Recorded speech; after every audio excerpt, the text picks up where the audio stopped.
संख्या 5 बनाना।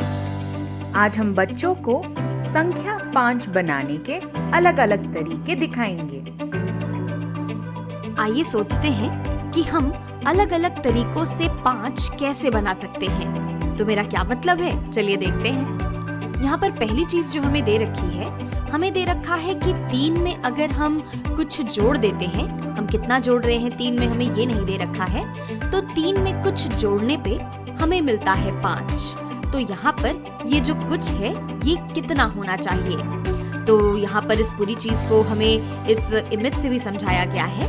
हम यहाँ पर देख सकते हैं कि हमारे पास ये 3 नीले गोले हैं जो इस 3 को दिखाते हैं। हमारे पास 1 2 3 गोले हैं और यहाँ हमारे पास 5 डब्बे हैं, 1 2 3 4 5 जो दिखाते हैं इस 5 को। हमें पता लगाना है कि अगर हमें इन 5 के पांचों डब्बों को भर देना है तो हमें इन डब्बों में और कितने गोले डालने होंगे। तो यहाँ पर अगर मैं इन 5 डब्बों में से इस वाले डब्बे में 1 गोला और डाल दूं इस तरीके से, और फिर अगर मैं ये दूसरा गोला डाल दूं इस 5वें वाले डब्बे में, तो हम देख सकते हैं कि हमारे पांचों डब्बे अब भर चुके हैं। यानी कि हम कह सकते हैं कि अगर हम इन 3 गोलों में 2 गोले और जोड़ दें, अगर हम 2 और जोड़ दें तो हमें पूरे 5 गोले मिल जाते हैं।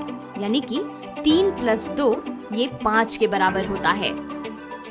इसी तरीके से अगर हम अब इस वाली चीज को देखें तो हमें दे रखा है कि 2 प्लस यहाँ पर कुछ हम जोड़ेंगे 2 में, तो 2 प्लस अगर हम कुछ जोड़ते हैं तो ये बराबर होता है 5 के।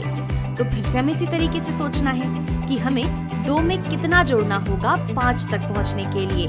और अगर हम फिर से यहाँ पर देखें, हमारे पास 5 डब्बे हैं, 1 2 3 4 5, और इन 5 डब्बों में से 2 डब्बे पहले से भरे हुए हैं। ये जो 2 सितारे हैं बैगनी वाले, ये इस 2 को दिखाते हैं। तो अब हमें सोचना है कि इन 5 डब्बों को भरने के लिए हमें और कितने सितारे लगेंगे।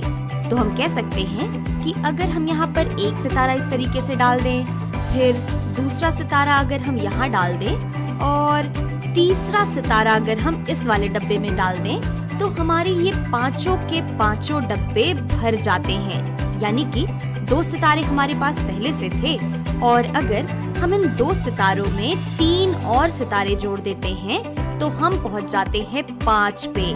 यानी कि 2 + 3 ये बराबर होता है 5 के। अब बच्चों की कॉपी में आज की तारीख और यहाँ पर दी गई वर्कशीट को उतारिए। बच्चे को प्रत्येक प्रश्न में फ्रेम की मदद से सही उत्तर लिखने के लिए कहिए, क्योंकि इस कार्य से बच्चों को एक ही संख्याओं को तरह-तरह से बनाने के उद्देश्य को समझने में मदद मिलेगी। और हाँ, कार्य को पूरा करने के बाद बच्चों के कार्य की तस्वीर या वीडियो ग्रुप पर भेजें।